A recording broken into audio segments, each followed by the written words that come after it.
எல்லாம் கண்களை மூடி ஆண்டவருக்கு நேராக நம்முடைய இருதயங்களை திருப்பலாம்.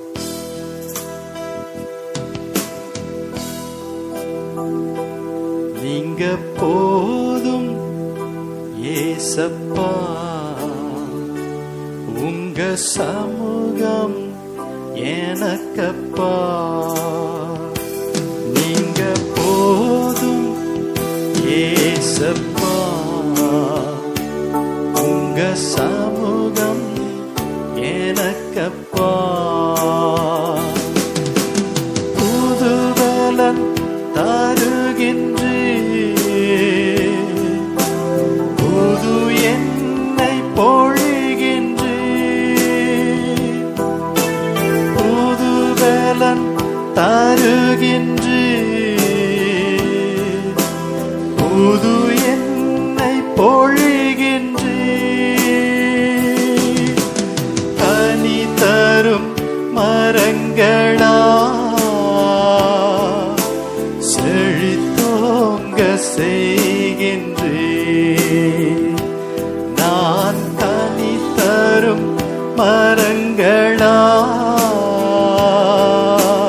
செழித்தோங்க செய்கின்றே. நீங்க போதும் ஏசப்பா, உங்க சமூகம் எனக்கப்பா. நீங்க போதும் ஏசப்பா, உங்க சமூகம் எனக்கப்பா. ஆமென்.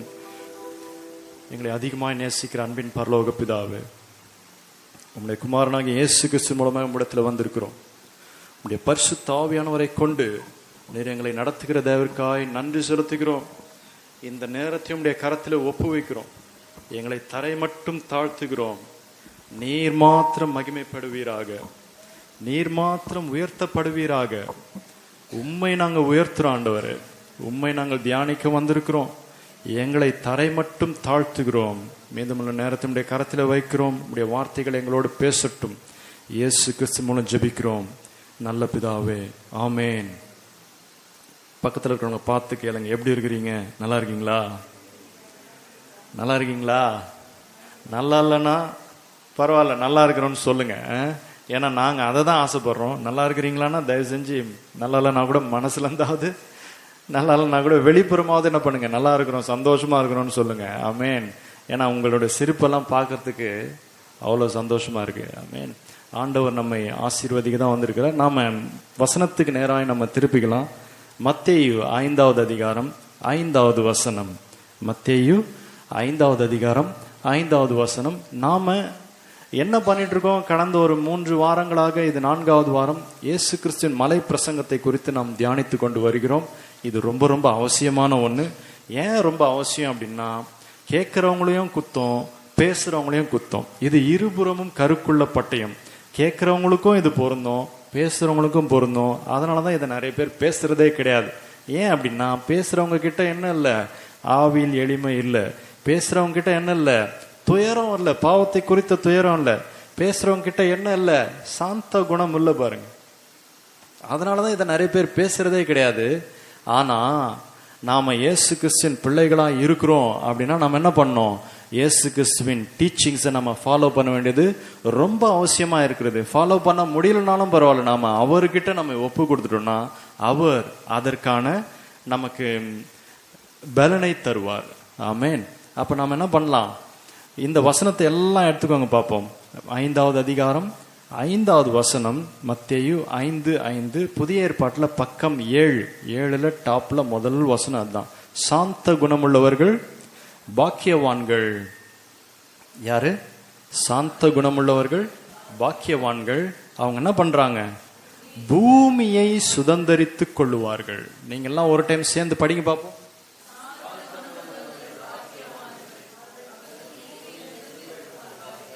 இங்கிலீஷ்ல என்ன போட்டிருக்கு அப்படின்னா, blessed are they that meek. Okay, blessed are the meek, for they shall inherit the earth, அதாவது இந்த உலகத்தையே சுதந்திரித்துக் கொள்வாங்களாம். இது நம்பவே முடியல பாருங்க. ஏன்னா சாந்த குணமுள்ளவர்கள் எப்படி உலகத்தை சுதந்திரித்துக் கொள்ள முடியும்? இந்த உலகத்தை சாதாரணமா போயிட்டு சுதந்திரித்துக் கொள்ள முடியுமா? இன்னைக்கு இந்த டீச்சிங் அப்படியே ஆப்போசிட்டா இருக்கு பாருங்க. உலகத்துல என்ன சொல்லி தராங்க நமக்கு? நீ உலகத்தை நீ சுதந்திரித்துக் கொள்ளணுமா, எதையாவது ஒண்ணு வெற்றி பெறணுமா, நீ என்ன பண்ணணும்? போராடணும். நீ என்ன பண்ணணும்? எதையாவது ஒண்ணு பண்ணு, எதையாவது ஒண்ணு பண்ணி நல்லா அக்ரெசிவா பண்ணு. ஒரு கேம் நீ ஜெயிக்கணுமா, நீ என்ன பண்ணணும்? போராடி ஜெய். அது கேம். அது என்ன பண்ணிட்டாங்க எல்லாரும் இங்க கொண்டு வந்துட்டாங்க. சாந்த குணமுள்ளவர்கள் பாக்கியவான்கள், அவர்கள் இந்த பூமியை சுதந்திரித்துக் கொள்வார்கள். அப்போ சாந்த குணமுள்ளவர்கள் மட்டும்தான் என்ன பண்ண முடியும்? இந்த பூமியை சுதந்திரித்துக் கொள்ள முடியும். உனக்கு சாந்த குணம் இல்லைன்னா என்ன கிடைக்காது?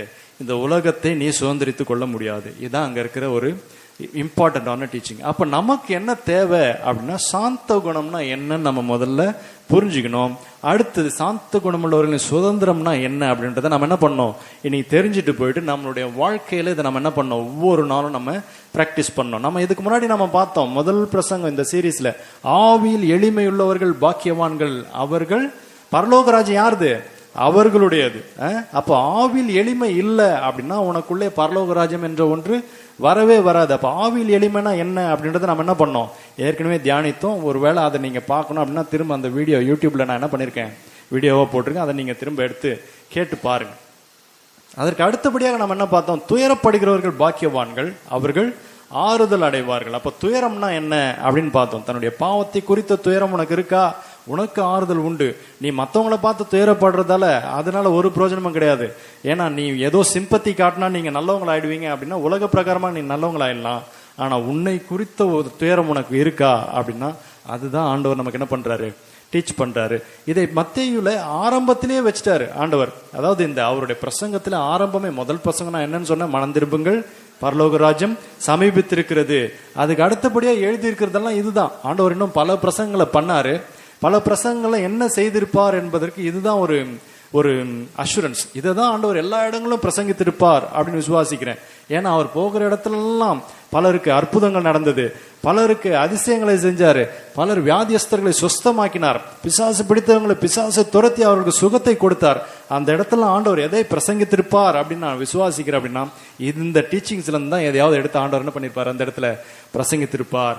ஐ மீன் அப்போ நம்ம சாந்த குணமுள்ளவர்களா இருக்க வேண்டியது ரொம்ப ரொம்ப அவசியம். ஏன்னா சாந்த குணமுள்ளவர்களா என்ன பண்ண முடியும், பரலோக ராஜ்யத்தை சுதந்திரித்துக் கொள்ள முடியும். அப்ப இந்த உலக பிரகாரமாக என்ன நினைக்கிறாங்க, சாந்தமா இருந்தா என்ன பண்ண முடியாது, எதையும் பண்ண முடியாதுன்னு நினைக்கிறாங்க. ஆமா தானே? ஆனா கிறிஸ்தவன் அப்படியே இது எல்லாத்துக்கும் ஆப்போசிட்டா இருப்பான்.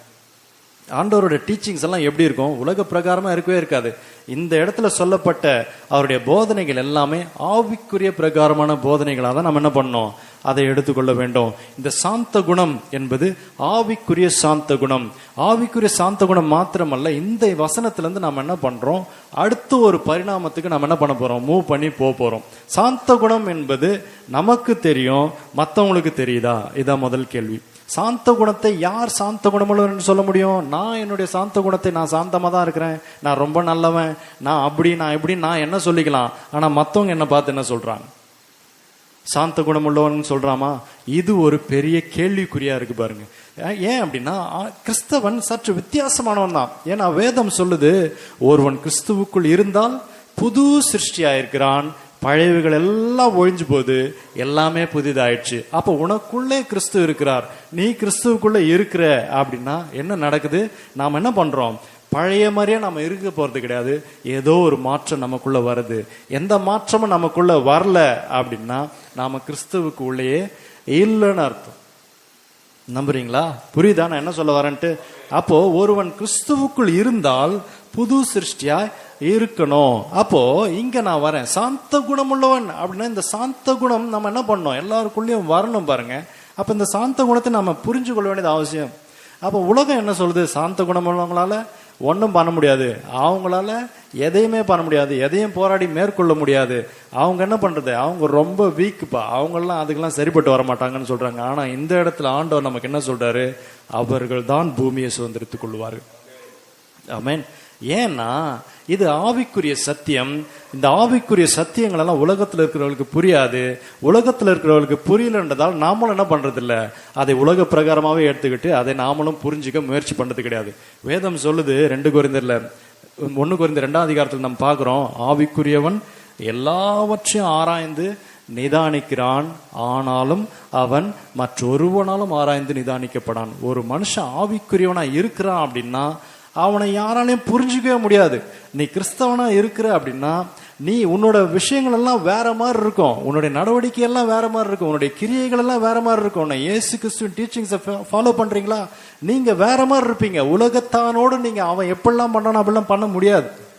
ஏன்னா உனக்குள்ளே இருப்பது என்னது, பரிசுத்த ஆவியானவர். அந்த பரிசுத்த ஆவியானவர் உனக்கு எல்லாவற்றையும் கற்றுத் தருவாரு. மற்றவனுக்கு தெரியாததெல்லாம் உனக்கு தெரியும். மற்றவனுக்கு வழி அடைக்கப்பட்டிருக்கா உனக்கு திறக்கப்படும். மற்றவனுக்கு எதுவே நடக்கலையா உனக்கு அது நடக்கும். ஆமென். ஏன் அப்படின்னா பரிசுத்த ஆவியானவர் உனக்குள்ளே இருப்பதினால் இப்படிப்பட்ட காரியங்கள் நமக்கு நடக்குது. அதனால தான் சொல்றேன், நாம் என்ன பண்ணணும், ஸ்பிரிச்சுவல் பீப்புளா மாறிடணும். நம்மளுடைய போராட்டம் எல்லாம் மாம்சத்தோட ரத்தத்தோட கிடையாது. நம்முடைய போராட்டம் எங்க, வான மண்டலங்களின் பொல்லாத ஆவிகளின் சேனைகளோடு தான் நமக்கு போராட்டம். உங்க பக்கத்து வீட்டுக்காரன் உனக்கு போராட்டம் கிடையாது, உங்க சொந்தக்காரன் உனக்கு பிரச்சனை கிடையாது, உங்க அக்கா உங்க தங்கச்சி இவங்கெல்லாம் உனக்கு பிரச்சனை கிடையாது, அண்ணன் தம்பி எல்லாம் பிரச்சனை கிடையாது. பாருங்க, நம்முடைய ப்ராப்ளமே எங்க தான் இருக்கு, ஆவிக்குரிய வாழ்க்கையில தான் ப்ராப்ளம். நாம அப்படிதான் அப்ரோச் பண்ணோம். பிசாசானவன் என்ன பண்ணுவான், மனுஷருக்குள்ளே இருந்து தான் கிரியை செய்வான். எப்படி பேதுருவுக்குள்ள இருந்து ஆண்டவருக்கு எதிராக பிசாசானவன் கிரியை செய்தானோ, ஆண்டவர் என்ன பண்ணார், பேதுருவை பார்த்து அப்பாலே போ சாத்தானேன்ட்டார். ஏன் அப்படின்னா அவர் பேதுருவை பார்த்து அப்பாலே போ பேதுருவேன்னு சொல்ல, பேதுரு என்ன பண்ணிட்டாரு, அவனுக்குள்ளே சாத்தான் அவன் கிரியை செய்ததினால் ஆண்டவர் என்ன பண்ணிட்டாரு, பேதுருவை பார்த்து அப்பாலே போ சாத்தானேன்னார். அதே போலதான் யூதாஸ்காரியத்து திருவிருந்துல பங்கு பெற்ற உடனே வேதத்துல போட்டிருக்கு, அவனுக்குள் சாத்தான் புகுந்தான். யூதாஸ்காரியத்தை போயிட்டு ஆண்டவரை காட்டி கொடுக்கல, அவனுக்குள்ளே இருந்த பிசாசானவன் கிரியை செய்து ஆண்டவரை காட்டி கொடுக்க வைத்தான். அதனாலதான் நம்ம ரொம்ப முக்கியமா இருக்கணும். நமக்குள்ளே இருக்கிற ஆவி ரொம்ப முக்கியம். அதை ரொம்ப நீங்க என்ன பண்ணணும், கருத்தாய் பாதுகாக்க வேண்டியது அவசியமா இருக்கிறது. கிறிஸ்தவன் ஆவிக்குரியவன். அவனுடைய ஆவி இயேசுவோடு ஒன்றிணைந்து இருக்க வேண்டும். அவனுடைய ஆவி கிறிஸ்துவோடு இணைந்து இருக்க வேண்டும். அந்த ஆவி ரொம்ப முக்கியம் பாருங்க. அதனாலதான் சொல்றேன், ஆவிக்குரியவன் ஆராய்ந்து நிதானிக்கப்படவே மாட்டான் மற்றவங்களால. அவன் எல்லாவற்றையும் கவனிப்பான், ஆனா அவனை மற்றவங்களால புரிஞ்சிக்கவே முடியாது. நீங்க இந்த உலகத்து மக்களுக்கு ஏற்ற மாதிரி நீங்க நடக்கணும்னு நினைச்சீங்கன்னா நீங்க எங்கேயோ மிஸ் பண்றீங்க, ஏதோ ஒரு தப்பு பண்றீங்க. ஆமீன். ஏன்னா பைபிள் என்ன போடுது, சாந்த குணமுள்ளவர்கள் பாக்கியவான்கள். நம்ம சாந்த குணமுள்ளவர்களா இருக்க வேண்டியது ரொம்ப அவசியமா இருக்கு. ஆமீன். அப்ப இந்த இடத்துல நாம என்ன பண்றோம் அப்படின்னா, சில யூதர்கள் அந்த காலத்துல இந்த டீச்சிங் ஏன் ஆண்டவர் யூதர்களுக்கு பண்ணார் அப்படின்னா, யூதர்கள் ஆண்டவரை என்ன நினைச்சாங்க அப்படின்னா, அவர் இந்த உலக பிரகாரமான ஒரு வெற்றியை அவர்களுக்கு கொண்டு வருவாரு. யூதர்கள் என்ன பண்ணியிருந்தாங்க, நெருக்கப்பட்டு போயிருந்தாங்க, ஒடுக்கப்பட்டு போயிருந்தாங்க. அவர் யூதர்கள் என்ன நினைச்சாங்கன்னா, எனக்கு ஒரு மேசியா வருவாரு, மேசியா என்ன பண்ணுவாரு, எங்களை இந்த ப்ராப்ளத்துல எல்லாத்துல இருந்து விடுவிப்பாரு, இந்த கிரேக்க சாம்ராஜ்யத்துல இருந்து எங்களுக்கு ஒரு விடுதலை கொடுப்பாரு, இந்த ரோம சாம்ராஜ்யத்துல இருந்து எனக்கு விடுதலை கொடுப்பாரு அப்படின்னு அவங்க எல்லாம் நினைச்சிட்டு இருந்தாங்க. அவங்க நினைச்சாங்க ஆண்டவர் என்ன பண்ணுவாரு, ஒரு பெரிய கூட்டத்தை திரட்டி யுத்தம் பண்ணி அவர்களுக்கு ஒரு போராட்டத்தை ஏற்படுத்தி அந்த இடத்துல ஒரு கிளர்ச்சியை உண்டு பண்ணி ஆண்டவர் என்ன பண்ணுவாரு, அந்த இடத்துல அவர்களுக்கு ஒரு வெற்றியை கொண்டு அவர் ராஜாவை உட்காருவாருன்னு நினைச்சாங்க. ஆனா அவர் என்ன சொல்றாரு, சாந்த குணமுள்ளவர்கள் பாக்கியவான்கள். என்ன ஒரு கான்ட்ராஸ்ட் பாருங்க. இயேசுவோட டீச்சிங்ஸே சற்று வித்தியாசமா இருக்கும், அவருடைய யோசனைகளே வேற மாதிரி இருக்கும். இந்த உலகத்தோட யோசனை மாதிரியே இருக்காது. அவங்கெல்லாம் நினைச்சாங்க, அதனாலதான் ஓசன்னா, உன்னதத்திலிருந்து வருகிறவருக்கு ஓசன்னா, இவர் தான் எங்க ராஜா அப்படின்ட்டு அவங்க என்ன பண்றாங்க, ஒரு வாரத்துக்கு முன்னாடி அப்படி பண்ண கூட்டம் என்ன சொல்லுது, இவரை சிலுவையில் அறையும்னு சொல்லுது. அதனாலதான் ஆண்டவர் சொல்றாரு, சாந்த குணமுள்ளவர்கள் பாக்கியவான்கள். சாந்த ஆண்டவர் என்ன பண்றாரு, இந்த சாந்த குணத்தை வைத்துதான் ஆண்டவர் என்ன பண்றாரு, இந்த உலகத்துக்குரிய சுதந்திரங்கள் எல்லாம் நமக்கு தர்றதுக்கு ஆயத்தமா இருக்கிறாரு. அப்ப நாம் என்ன பண்ணணும், இந்த சாந்த குணத்தை எப்படியெல்லாம் நாம அறிந்து கொள்ளலாம், இந்த சாந்த குணத்தின் மூலமா நம்ம எப்படியெல்லாம் ஆண்டவர்கிட்ட நம்ம நெருங்கி சேரலாம்னு நம்ம என்ன பண்ணணும் நினைக்கணும். இன்னைக்கு ஒரு வேதனையான விஷயம் என்னன்னா, சர்ச்சஸ்ல சங்கங்கள் உண்டு. சங்கம், கிறிஸ்தவ கட்சி, எப்படி கிறிஸ்தவ கட்சி என்ன நினைக்கிறாங்க அவங்கெல்லாம் அப்படின்னா, நாம எல்லாம் ஒன்னா சேரலாம் வா, ஒன்னா சேர்ந்து நம்ம என்ன பண்ணலாம், நாம எல்லாம் ரோட்ல இறங்கலாம் வா, அப்ப நாம என்ன பண்ணலாம், நாம நினைச்சதை நாம சாதிச்சிடலாம். சர்ச்சஸ்குள்ள சங்கம், சர்ச்சஸ்குள்ள கூட்டம் என்ன நினைக்கிறாங்க? தன்னுடைய சொந்த முயற்சியினால, தன்னுடைய சொந்த பலத்தினால, ஏதோ அவங்க ஒரு 10 பேர் கூட்டம் கூடி அவங்க ஏதோ ஒரு இடத்துல போயிட்டு போராடினா அவங்க என்ன பண்ணிடலாம்? வெற்றி அடைஞ்சிடலாம். ரொம்ப தப்பான ஒரு எண்ணம் பாருங்க. இந்த வசனத்துக்கு அப்படியே ஆப்போசிட். அப்படிப்பட்ட யாருமே பரலோகத்துக்கு போவாங்கன்னு ஒரு பெரிய சந்தேகமே வருது எனக்கு. சங்கத்தை கூட்டி ரோட்ல இறங்கி போராடுறான். போயிட்டு அரசியல் கட்சிங்க கூட டீலிங் பேசுறாங்க.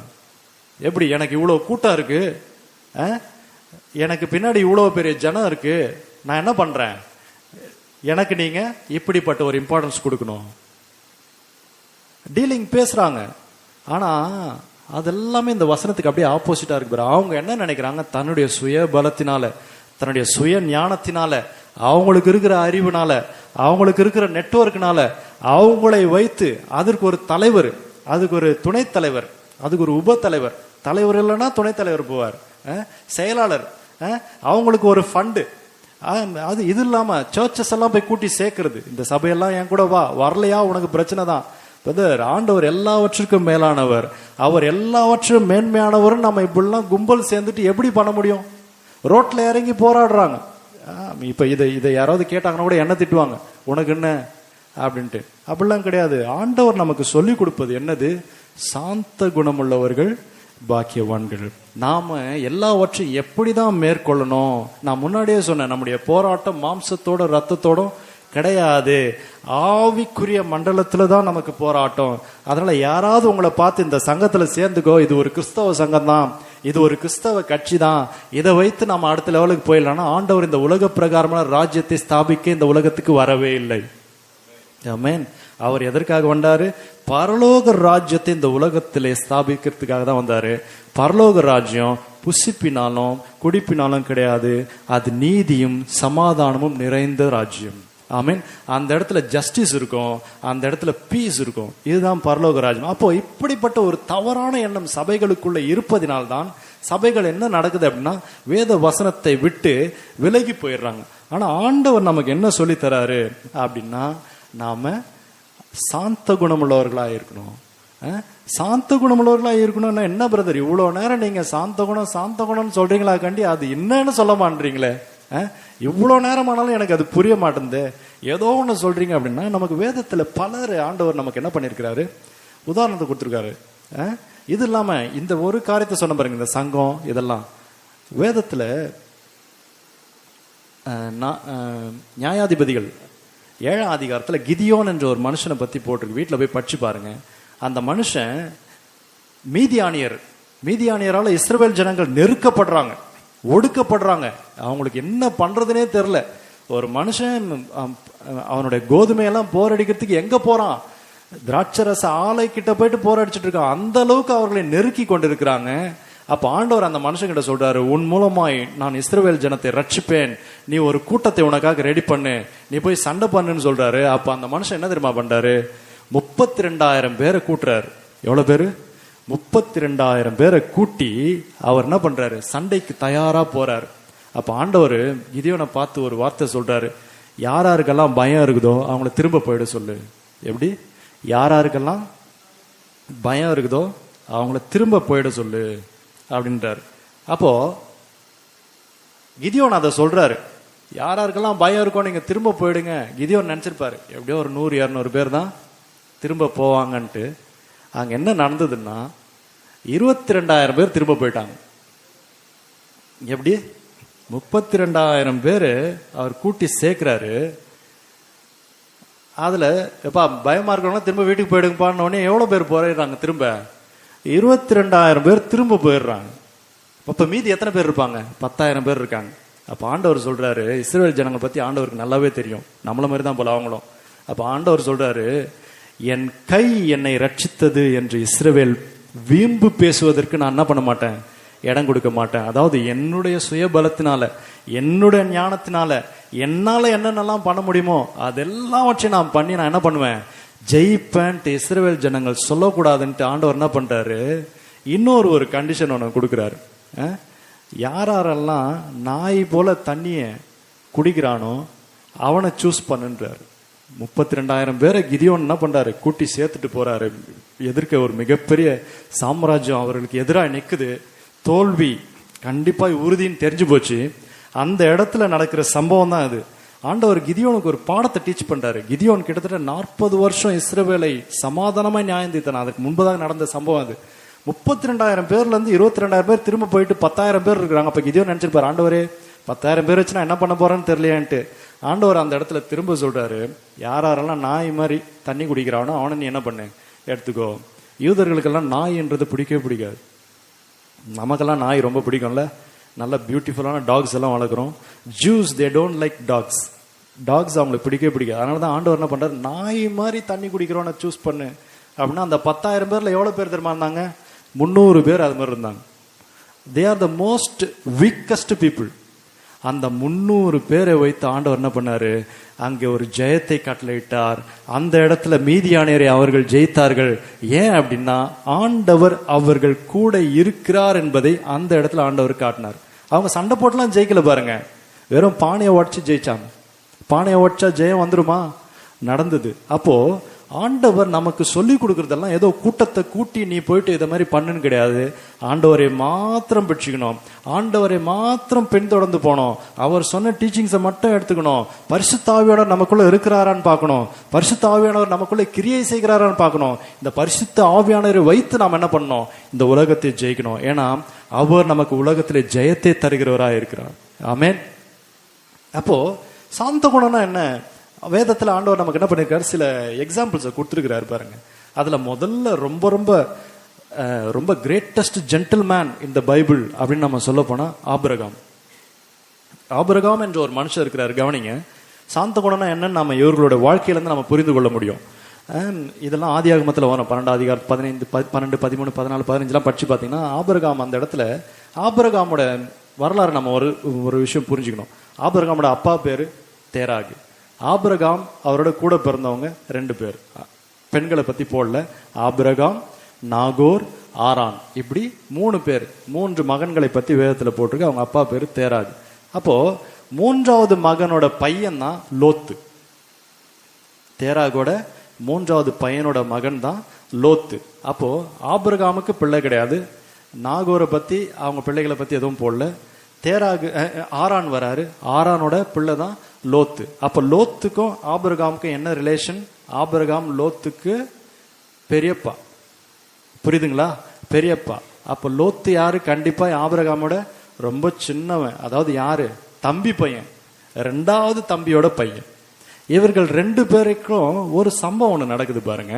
ஆபிரகாமை பார்த்து ஆண்டவர் சொல்றாரு, நீ உன் இனத்தாரையும் உன் ஜனத்தையும் விட்டு நீ என்ன பண்ணு, போ அப்படின்றாரு. உடனே ஆபிரகாம் என்ன பண்றாரு, ஆண்டவருக்கு கீழ்ப்படிந்து கிளம்பி போறாரு. அவர் கூட லோத்து வராரு. அவர் கூட லோத்து வராரு. லோத்து வரும்போது இவங்க எல்லாம் ஒரு இடத்துல போயிட்டு வாசம் பண்றாங்க. அந்த இடத்துல என்ன நடக்குது அப்படின்னா, லோத்துவின் மந்தை மேய்ப்பருக்கும் ஆபிரகாமின் மந்தை மேய்ப்பருக்கும் சண்டை வந்துருது. எப்படி? ஆபிரகாம் யாரு அப்படின்னா, ஆடு மாடுகள் வெள்ளியும் பொண்ணும் உடைய சீமானா இருந்தான். நான் 2 வாரத்துக்கு முன்னாடி சொன்னேன். ஆண்டவர் நம்ம எதுக்காக தான் அழைத்திருக்கிறாரு? ஐஸ்வர்யவான்களாக வேண்டும் என்று தான் அழைத்திருக்கிறார். ஆண்டவர் நமக்கு செல்வ செழிப்பை கட்டளையிடுவார். ஆபிரகாம பாருங்க, லோத்துவையும் பாருங்க. அவர்கள் ஒருமித்து வாசம் பண்ணுவதற்கு பூமி தாங்கக்கூடாது இருந்தது என்று வேதம் போடுது. பூமி தாங்கவே முடியலையா. அவ்வளவு ஆடு மாடுகள், அவ்வளவு வெள்ளி, அவ்வளவு பொண்ணு, அவ்வளவு வேலைக்காரர்கள், அவ்வளவு கூடாரங்கள். இவர்கள் இருவராலும் ஒருமித்து வாசம் பண்ணவே முடியல. அந்த இடத்துல என்ன நடக்குது அப்படின்னா, ஆபிரகாமின் மந்தை மேய்ப்பருக்கும் லோத்துவின் மந்தை மேய்ப்பருக்கும் சண்டை வந்துருது. அப்ப ஆபிரகாம் என்ன பண்றாரு அப்படின்னா, லோத்துவை கூப்பிடுறாரு. கூப்பிட்டு பேசுறாரு, எப்பா இந்த மந்தை மேய்ப்பர்களால நமக்கு சண்டை வேணாம். எப்படி? ஆபிரகாம் யாருன்னு பாருங்க. நான் அதனால தான் சொன்னேன், கிரேட்டஸ்ட் ஜென்டில்மேன். நமக்குள்ள சண்டை வேணாம். நீ வலதுபுறமா போறியனா நான் இடதுபுறமா போறேன், நீ இடதுபுறமா போறியனா நான் வலதுபுறமா போறேன். அந்த இடத்துல நம்மளும் வச்சு பாருங்க. லோத்து யாரு? நம்மளோட ரொம்ப சின்னவன். லோத்து யாரு? தம்பி பையன். ஆபிரகாம் என்பவர் யாரு? அந்த குடும்பத்துல மூத்தவர். அவர் தான் ஃபர்ஸ்ட். அந்த இடத்துல நாம இருந்தோம்னா நம்ம என்ன பண்ணுவோம்?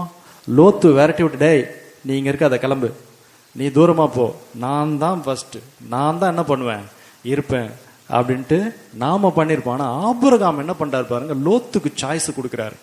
ஏன் அப்படின்னா, லோத்துக்கு முன்னாடி இருந்த இடம், அந்த ஆபிரகாமுக்கு லோத்துக்கு முன்பதாக இருந்த ஒரு இடத்த நான் சொன்னேன்னா நீங்க ஆச்சரியப்படுவீங்க. அப்போ ஆண்டவர் என்ன சொல்றது, ஆபிரகாம் என்ன சொல்றாரு, லோத்துவை பார்த்து, வலதுபுறமா நீ போனேன்னா, நீ அந்த பக்கம் போனேன்னா உனக்கு ஆப்போசிட் சைடு நான் போவேன்.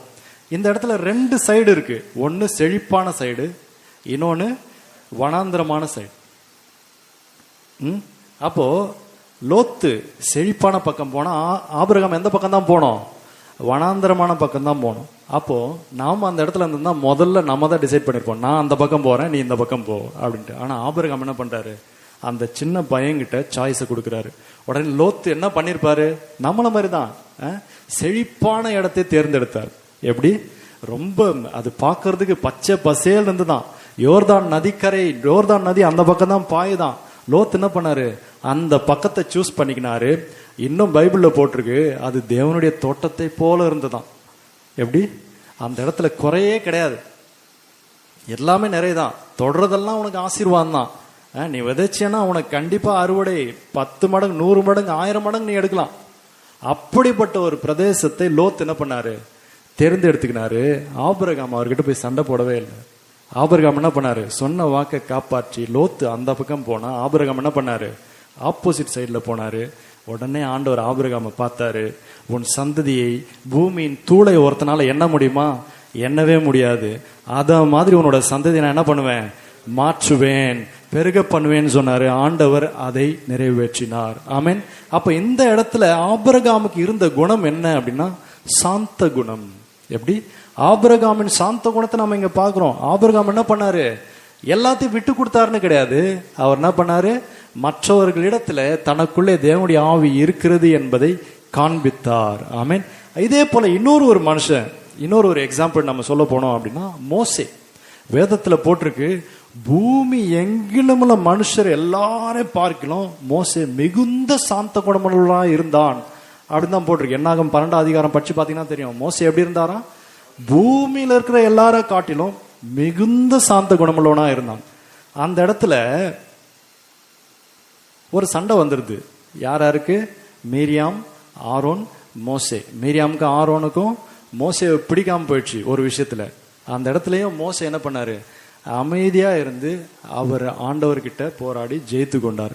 இன்னும் வேதத்துல போட்டிருக்கு, எபிரேயர்ல போட்டிருக்கு, மோசே தான் பார்வோனுடைய குமாரத்தின் மகன் என்னப்படுவதை வெறுத்தான் அப்படின்ட்டு. பார்வோன் என்றவர் யார் அப்படின்னா, அந்த காலத்துல எகிப்து என்பது ஒரு மிகப்பெரிய தேசம். எகிப்து தேசத்தின் ராஜா தான் பார்வோன். எகிப்து தேசம் என்பது ஒரு மிகப்பெரிய சாம்ராஜ்யம். எகிப்து தேசத்துல தான் தானியத்துக்கு பஞ்சமே கிடையாது. ஏன்னா யோசேப்புன்ற ஒரு மனுஷன் அந்த இடத்துல கவர்னரா இருந்தாரு. அவர் பல காரியங்களை செஞ்சுட்டு போயிட்டாரு. எகிப்து தேசம் ரொம்ப செழிப்பான தேசமா இருந்தது. எகிப்து தேசம் ஆசீர்வாதமான தேசமா இருந்தது. எகிப்து தேசம் எல்லாவற்றிலும் உலகத்தில் இருக்கிற எல்லா தேசங்களை காட்டிலும் ஆசீர்வதிக்கப்பட்ட தேசமா இருந்தது. அந்த தேசத்தின் ராஜா யாருன்னா பார்வோன். அந்த பார்வோனோட பேரன் தான் மோசே.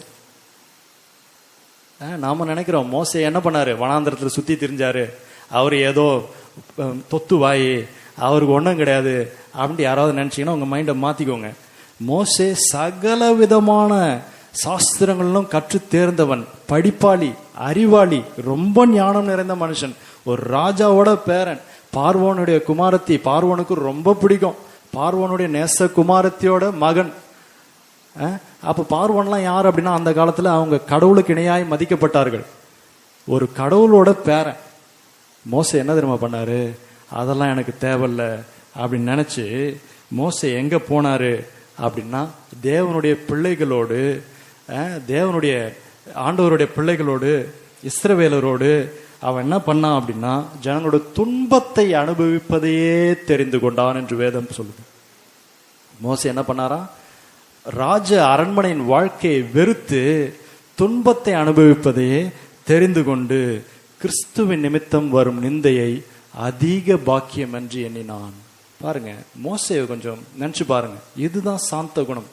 ஆண்டவருக்காக, இயேசுவுக்காக, கிறிஸ்துவுக்காக நான் எனக்குரிய எல்லாவற்றையும் நான் என்ன பண்றேன், இழக்க தயாரா இருக்கிறேன். ஏன்னா நான் எதை இழந்தாலும் அவர் எனக்கு அதை திரும்ப கொடுப்பாரு. லோத்து பல காரியங்களை இழந்தான், ஆண்டவர் எல்லாவற்றையும் இரட்டிப்பாய் கொடுத்தார். லோத்து கிட்ட 10,000 ஆடுகள் இருக்கா, ஆண்டவர் அதை 20,000 கொடுத்தாரு பாருங்க. லோத்துக்கு என்னென்ன ஆசீர்வாதங்கள் இருந்ததோ, எதையெல்லாம் அவன் இழந்து போனானோ அவ எல்லாவற்றையும் ஆண்டவர் இரட்டிப்பாய் கொடுத்தார், 2 மடங்காய் கொடுத்தார் ஆண்டவர். அப்படிப்பட்ட தெய்வம் தான் இதை மோசே புரிந்து கொண்டான். அதனாலதான் பார்வோனுடைய குமாரத்தின் மகன் என்னப்படுவதை வெறுத்து தேவனுடைய ஜனங்களோட துன்பத்தை அனுபவிப்பதை தெரிந்து கொண்டு கிறிஸ்துவ நிமித்தம் வரும் நிந்தையை அதிக பாக்கியம் என்று எண்ணினான்.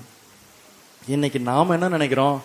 கிறிஸ்தவங்களாயிட்டா என்ன பிரதர் ஒன்னும் கிடைக்க மாட்டேங்குது, நீங்க என்னடானா அப்படி இருக்கணும்ன்றீங்க, இப்படி இருக்கணும்ன்றீங்க, ஒழுங்கா இருக்கணும்ன்றீங்க. அவன்லாம் பாருங்க எப்படி இருக்கான் பாருங்க, எவ்வளவு ஆசீர்வாதமா இருக்கா பாருங்க, எவ்வளவு செழிப்பா இருக்கான் பாருங்க. என்ன பிரதர் நீங்க எங்களை போயிட்டு இப்படி சொல்றீங்க அப்படின்ட்டு கிடையாது. மோசேயோட வாழ்க்கையை பாருங்க, ஆபிரகாமின் வாழ்க்கையை பாருங்க. இந்த சாந்த குணத்தை நாம் என்ன பண்ணோம்? தெரிந்து கொள்ளணும். இன்னும் நிறைய எக்ஸாம்பிள் என்னால சொல்லிட்டே போக முடியாது. தாவீதின் சாந்த குணத்தை சொல்லலாம், இன்னும் எரேமியாவின் சாந்த குணத்தை சொல்லலாம், இன்னும் ஸ்தேவானின் சாந்த குணத்தை சொல்லலாம், அப்போஸ்தலனாகிய பவுல் எப்படி சாந்த குணமுள்ளவராக இருந்தாருன்னு சொல்லலாம். ஆனா இவ எல்லாவற்றிலும் ஒரு பெரிய எக்ஸாம்பிள் நான் இப்ப எடுக்க போறேன். இயேசு கிறிஸ்து. இயேசு கிறிஸ்து எப்படி சாந்த குணமுள்ளவராக இருந்தார் அப்படின்னா, நம்ம வேதத்துல வாசிக்கிறோம், இந்த உலகத்துல இதுவரைக்கும் வாழ்ந்தவர்களே இயேசுவை போல சாந்த குணமுள்ளவராய் ஒரு மனுஷன் இருந்ததே கிடையாது, இனிமேல இருக்க போறது கிடையாது. நான் சொன்னேன், மோசே பூமியில இருந்த எல்லா மனுஷனும் எப்படி இருந்தான்? சாந்த குணமுள்ளவனாய், மிகுந்த சாந்த குணமுள்ளவனாய் இருந்தான் என்று வேதத்துல போட்டிருக்கு. அவனை காட்டிலும், அந்த மோசேவை காட்டிலும் இயேசு சாந்த குணமுள்ளவராக இருந்தார். எப்படி அப்படின்னா, நம்ம வாசிக்கிறோம் மத்தேயு 11 அதிகாரத்துல, வருத்தப்பட்டு பாரம் சுமக்கிறவர்களே நீங்கள் எல்லாரும் என்ன பண்ணுங்க, என்கிட்ட வாங்க, நான் உங்களுக்கு என்ன தருவேன்? இளைப்பாறுதல தருவேன் அப்படின்னு சொன்னாரு. அதற்கு அடுத்த வசனம் பாருங்க, 11, 28, 29. நான் சாந்தமும் மனத்தாழ்மையுமாய் இருக்கிறேன். எப்படி? இயேசு அவரை எப்படி சொல்றாரு? சாந்தமும் மனத்தாழ்மையுமா இருக்கிறேன். அப்போ இயேசு எப்படிப்பட்டவர்? இயேசுவின் வாழ்க்கையை நீங்க பாத்தீங்கன்னா you will understand that what is meekness. சாந்த குணம் அப்படின்னா என்னன்றது இயேசுவின் வாழ்க்கையை பார்த்தாலே புரியும். இயேசு எப்படிப்பட்டவரா இருந்தாரு, அவர் என்னென்ன காரியங்கள்லாம் செஞ்சாரு, அவர் எப்படி தன்னை ஒப்பு கொடுத்தார், அவர் எப்படியெல்லாம் நமக்காக ஒப்பு கொடுத்தார், அவர் எவ்வளவு முக்கியமானவர், இதெல்லாம் இயேசுவின் வாழ்க்கையை பார்த்தாலே நமக்கு என்ன பண்ண முடியும்? புரிஞ்சுக்க முடியும். ஏன்னா அவர் என்ன சொல்றாரு? நான் சாந்தமும் மனத்தாழ்மையுமா இருக்கிறேன், என் நுகத்தை உங்கள் மேல் ஏற்றுக்கொண்டு என்னிடத்தில் கற்றுக்கொள்ளுங்கள். வேற எங்கேயும் போய் கத்துக்காதீங்க, வேற எங்கேயாவது யாராவது போய் சொன்னா அதை போய் கத்துக்காதீங்க, இயேசு கிட்ட போய் கத்துக்கோங்க. ஏன்னா உங்களுடைய ஆத்துமாக்களுக்கு இளைப்பாறுதல் எங்க தான் கிடைக்கும்? இயேசு கிட்ட மட்டும்தான் கிடைக்கும். வேற எங்கேயாவது போனீங்கன்னா கிடைக்கிற மாதிரி தெரியும், ஆனா கிடைக்காது. இப்படிதான் வேதம் நமக்கு சொல்லி தருது. அப்ப இயேசுவானவர் எப்படி இருந்தாரு? இயேசு ரொம்ப சாந்த குணமுள்ளவராக இருந்தார். இயேசு தன்னுடைய சீஷர்களுக்கு எல்லாம் அவர் எல்லாவற்றையும் ப்ரொவைட் பண்ணாரு பாருங்க. அவர் காசு வேணும்னா கூட எங்கிருந்தா எடுத்தாரு? அவரு மீனின் வாயிலிருந்து அவர் எடுக்கிறாரு பாருங்க. அப்ப இயேசு ரொம்ப சாந்த குணமுள்ளா இருந்தாரு, ரொம்ப அமைதியானவரா இருந்தாரு, ரொம்ப மென்மையானவரா இருந்தாரு, ரொம்ப சாஃப்டான பர்சனா இருந்தாரு. அவருடைய எதிரிகளுக்கு கூட அவர் எப்படி இருந்தாரு? ரொம்ப சாஃப்டான பர்சன் தான் இருந்தாரு. வேதத்துல போட்டிருக்கு, அவர் நெறிந்த நாணலை முறியாதவர், அவர் மங்கின திரியை அணையாதவர். நாம் என்ன பண்ணுவோம்? பிள்ளைங்களாம் நீங்க பாத்தீங்கன்னா தெரியும், ரோட்ல நடந்து போயிட்டு இருந்தாங்கன்னா செடி இருந்ததுன்னா என்ன பண்ணுவாங்க? செடியோட இலை அந்த பக்கம் இருந்ததுன்னா அதை அப்படி பிச்சு இப்படி போட்டு போயினே இருப்பான். அது ஒன்றும் சாதாரண விஷயம் தான், ரொம்ப பெரிய தப்பு ஒன்றும் கிடையாது, பாவம் ஒன்றும் கிடையாது. ஆனா வேதத்துல சொல்றது, இயேசு எப்படிப்பட்டவராம்? நெறிந்த நாணலை கூட முறிக்க மாட்டாராம். ஒரு இலையை நம்ம பிச்சு போடுறோம் பாருங்க, அப்படி கூட அவர் பண்ண மாட்டாராம். அந்த அளவுக்கு சாந்த குணம் உள்ளவர், அந்த அளவுக்கு சாஃப்டானவர், அந்த அளவுக்கு நல்லவர், அந்த அளவுக்கு அவர் நமக்கு போதுமானவர், அந்த அளவுக்கு அவர் நம்ம நல்லா இருக்கணும்னு நினைக்கிறாரு பாருங்க. இது மட்டும் இல்ல, மங்கின திரியை அணையாதவர். பழைய காலத்துல விளக்கெல்லாம் வச்சிருந்துருப்பீங்க, திரி மங்கி போயிடுச்சுன்னா என்ன பண்ணுவோம்? நம்ம அதை இது பண்ணிட்டு அதை கொஞ்சம் நல்லா சரி பண்ணிட்டு பாருங்க, அவர் அதை கூட பண்ண மாட்டாராம். அவ்வளோ சாஃப்ட் பாருங்க. இது மட்டும் இல்ல, ரொம்ப முக்கியமானதை நம்ம பார்க்கணும். பிலிப்பியர் 2ஆம் அதிகாரம், எனக்கு சொல்றதுக்கு டைம் இல்லை, வேகமா சொல்லிட்டு போயிடுறேன். அவர் தேவனுடைய ரூபமா இருந்தும் தேவனுக்கு சமமா இருப்பதை கொள்ளையாடின பொருளாக எண்ணாமல் வேதம் அப்படிதான் சொல்லுது. பிலிப்பியர் 2:6, 7, 8 பாத்தீங்கன்னா இயேசுவை குறித்து அவ்வளவு பியூட்டிஃபுல்லா அப்போஸ்தலனாகிய பவுல் எழுதுறாரு. அவர் தேவனுக்கு சமமாயிருப்பதை கொள்ளையாடின பொருளாக எண்ணாமல். அதாவது இயேசு யாரு? தேவனுக்கு சமமானவர். இயேசு, பிதா, பரிசுத்தாவி 3 பேரும் ஒன்னா இருக்கிறாங்க.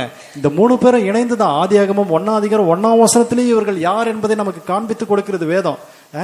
1:2 பாத்தீங்கன்னா பரிசுத்த ஆவியானவர் ஜலத்தின் மேல் அசைவாடி கொண்டிருந்தார் என்று வேதத்துல போட்டிருக்கு. ஆதியிலே தேவன் வானத்தையும் பூமியும் சிருஷ்டித்தார்னு போட்டிருக்கு.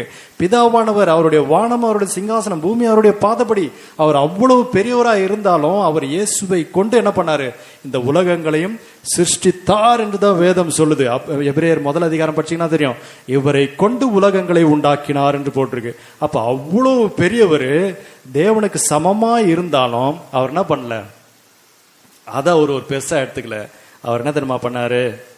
அடிமையின் ரூபம் எடுத்து மனுஷர் சாயலானார். அடிமையின் ரூபம். அடிமைனா என்ன அப்படின்னா, ஏதோ நீங்க நினைக்கிற மாதிரி அடிமை ஸ்லேவ் கிடையாது. அவர் என்ன பண்ணாரு? மனுஷன் பாவத்துக்கு அடிமை ஆயிட்டான்ல, அந்த ரூபத்திலேயே வந்தாரு.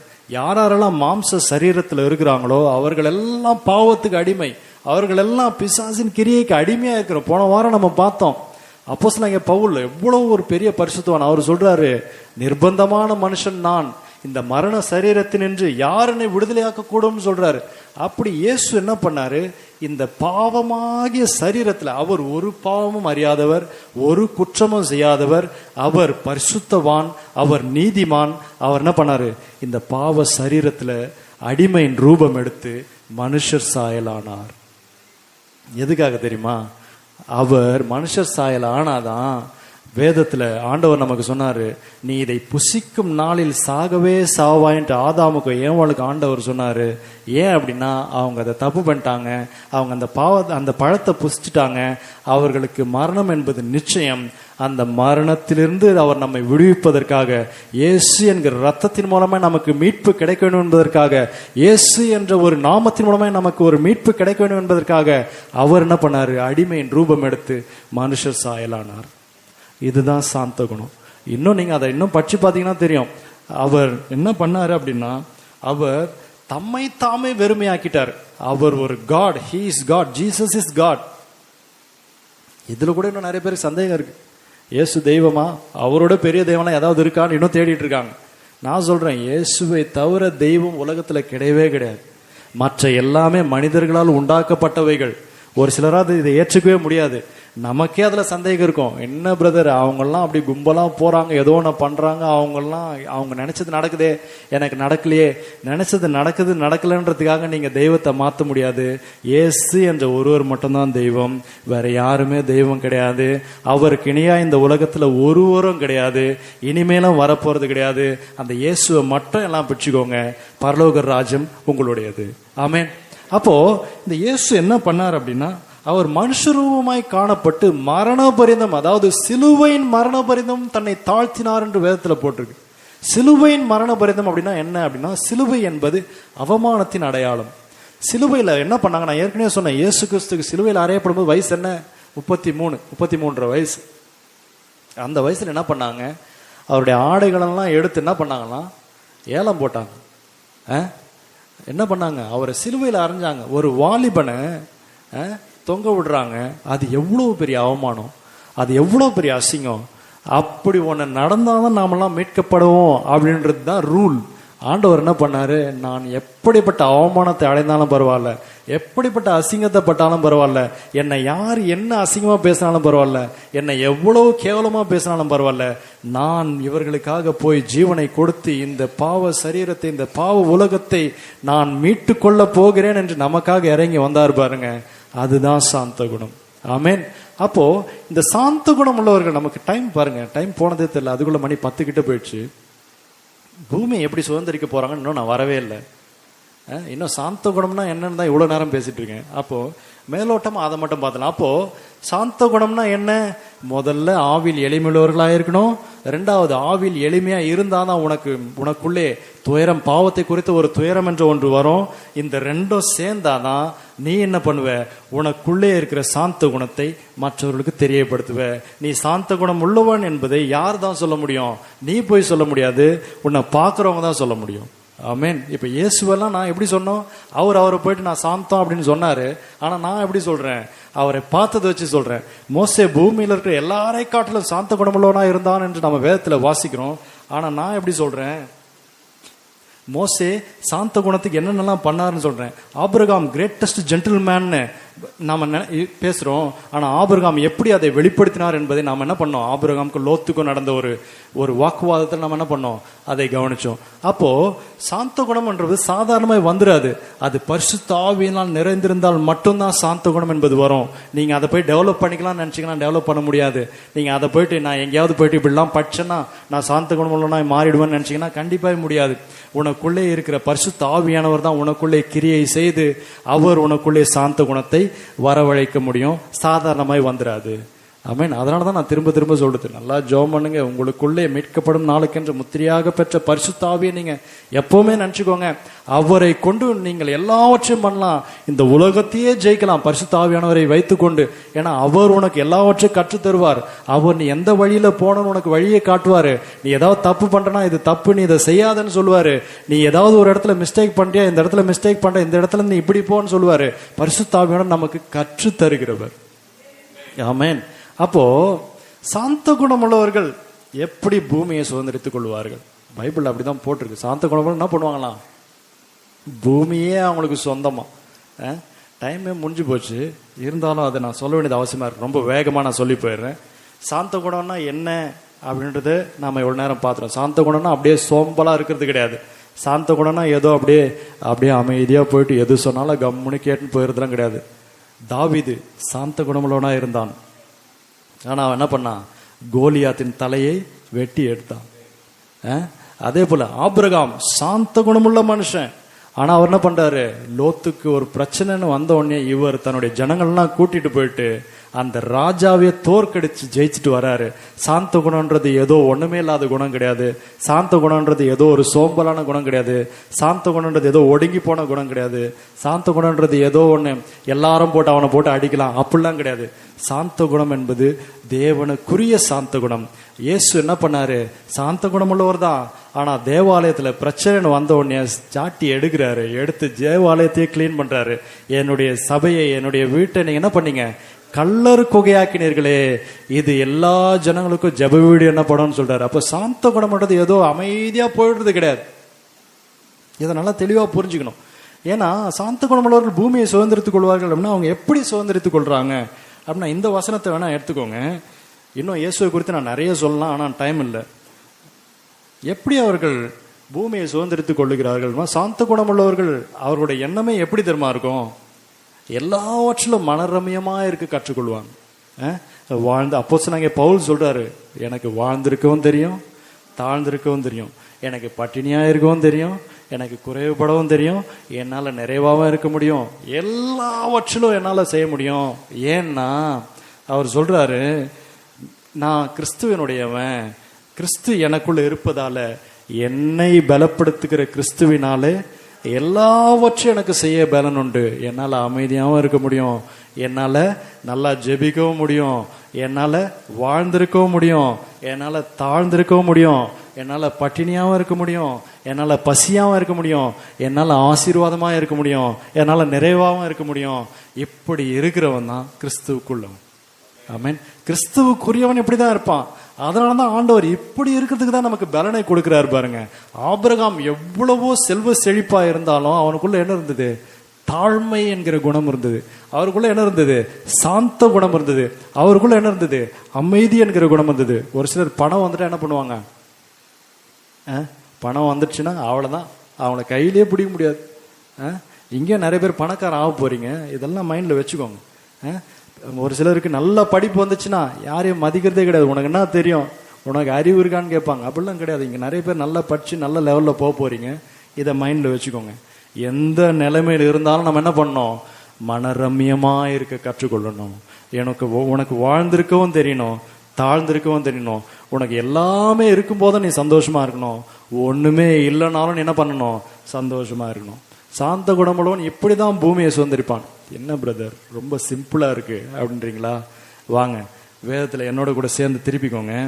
1 கொரிந்தியர் 6வது அதிகாரம் 2வது வசனம் வாங்க.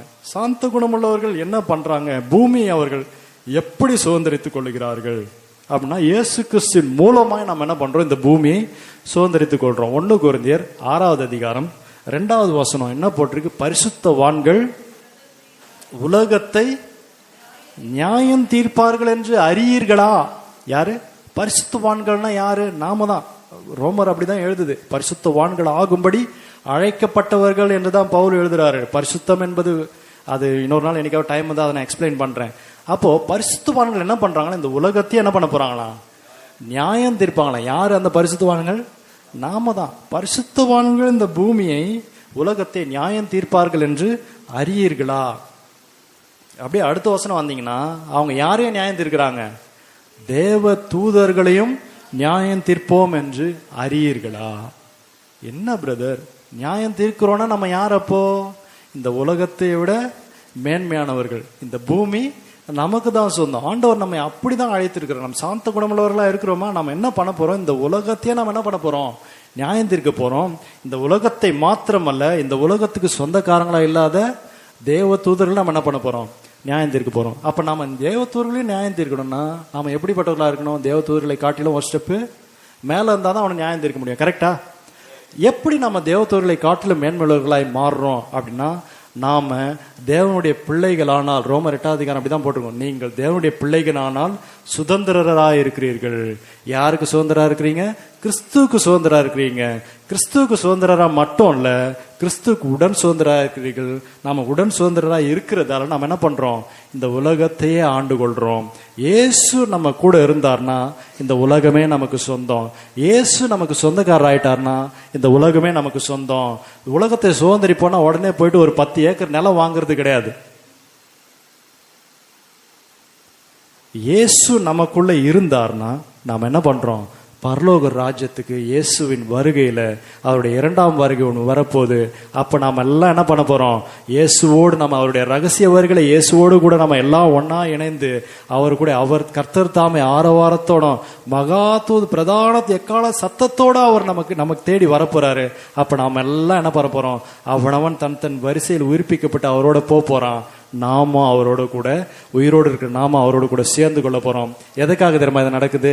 நாம அவர்கிட்ட போகும்போது நாம என்ன பண்றோம்? பரிசுத்தவான்களாய் மாறுறோம். அவர் நம்மை ராஜாக்களும் ஆசாரியர்களுமாய் மாற்றுகிறார். ராஜாக்களாய் இருப்பதால் நாம் என்ன பண்றோம்? இந்த உலகத்தை நியாயம் தீர்க்கிறோம், தேவ தூதர்களையும் நியாயம் தீர்க்கிறோம்.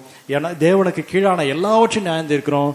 ஏன்னா நம்ம இயேசுவுக்குள் நாம் என்ன பண்றோம்? போயிட்டதால பிதா நம்ம ஏற்றுக்கொள்கிறார். நம்ம பரலோகத்துக்கு சொந்தமானவர்களாய் மாறுறோம். நாம எல்லாருக்கும் மேம்பட்டவர்களாய் மாறி போறோம். ஆமென். இப்படிதான் நம்ம என்ன பண்றோம்? இந்த பூமியை மாத்திரமல்ல எல்லாவற்றையும் சுதந்திரித்துக் கொள்கிறோம்.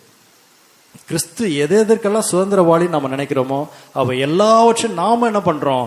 சுதந்திரித்துக் கொள்ளுறோம். அப்படிதான் ரோமர். இந்த வசனம் வேணா எல்லாம் எடுத்து வீட்டுல கூட ஒரு டைம் எடுத்து படிங்க. 8ஆம் அதிகாரம் 17வது வசனம் வாங்க. ரோமர் 8:17. நம்ம சீக்கிரம் முடிச்சிடலாம். ரோமர் 8:17. நாம் பிள்ளைகளானால் சுதந்திரருமாமே. எல்லாம் எடுத்துட்டீங்களா? ரோமர் 8ஆம் அதிகாரம் 17வது வசனம். எத்தனை பேர் தேவனுடைய பிள்ளைன்னு உங்களை நீங்க நினைக்கிறீங்க?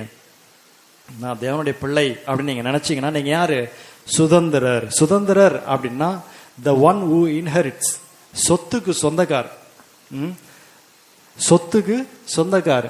நீங்க சுதந்திரர் அப்படின்னா எதற்கு சுதந்திரர் அப்படின்னா தேவனுடைய சுதந்திரரும் கிறிஸ்துவுக்கு உடன் சுதந்திரரும் ஆமே. எப்படி? தேவன் இந்த உலகத்தை படைத்தது யாரு?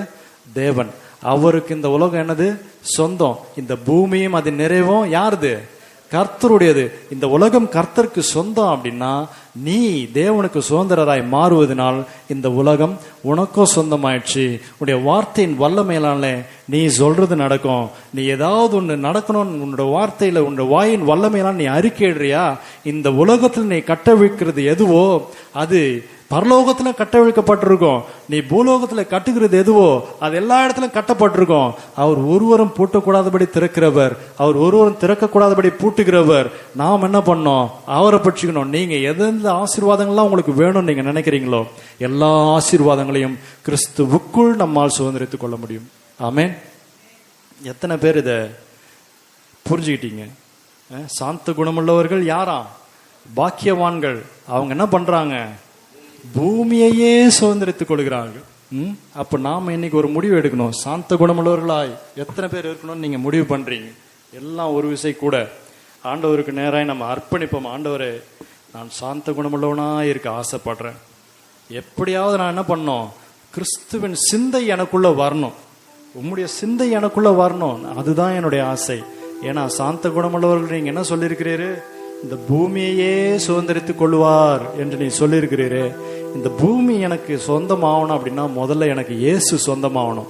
இந்த பூமி எனக்கு சொந்தமாகணும்னா முதல்ல இயேசு கிறிஸ்துவுக்கு நான் சொந்தமாகணும்.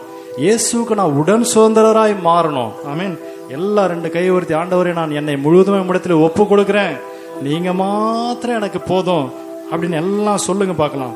நீங்க மாத்திரம் எனக்கு போதும் ஆண்டவரே, நீங்க மாத்திரம் எனக்கு இருந்தா போதும், நான் இந்த உலகத்தை சொந்தமாக்கி கொள்வேன். நீங்க மாத்திரம் எனக்கு இருந்தா போதும், இந்த பூமி எனக்கு சொந்தம், நான் தேவனுக்கு சுதந்திரராய் மாறுறேன், கிறிஸ்துக்கு உடன் சுதந்திரராய் மாறுறேன், பரலோகத்துக்கு சொந்தக்காரராய் மாறினேன். எனக்கு ஆசீர்வாத குறைச்சல் உனக்கு கிடையவே கிடையாது. எல்லாம் அறிக்கை பண்ணுங்க ஆண்டவரை நோக்கி. ஆண்டவரே, நான் சாந்த குணமுள்ளவனாய் மாறணும். எனக்கு ஆசீர்வாத குறைச்சல் உனக்கு கிடையவே கிடையாது. இந்த உலகத்துல நான் ஆசீர்வதிக்கப்பட்டிருப்பேன், பரலோகத்துல ஆசீர்வதிக்கப்பட்டிருப்பேன். நான் இந்த உலகத்திலேயே ராஜாவா இருப்பேன், பரலோகத்துல ராஜாவா இருப்பேன். நான் இந்த உலகத்தையும் நியாயம் தீர்ப்பேன், பரலோகத்திலும் தேவதூர நான் நியாயம் தீர்ப்பேன் என்று சொல்லுவார்கள். அவரை நோக்கி சொல்லாமா? போதும், நீங்க போதும், உம் சமூகம், உம் பிரசன்னம்,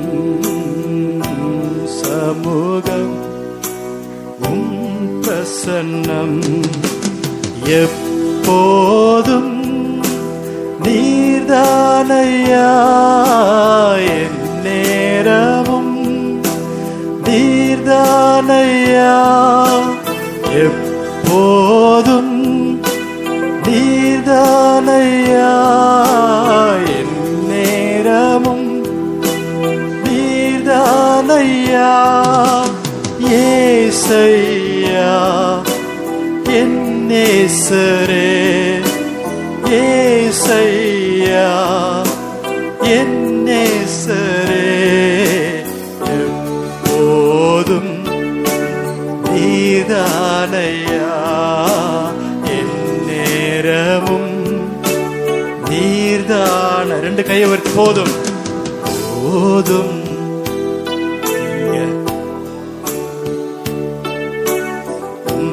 சமூகம், பிரசன்னம்,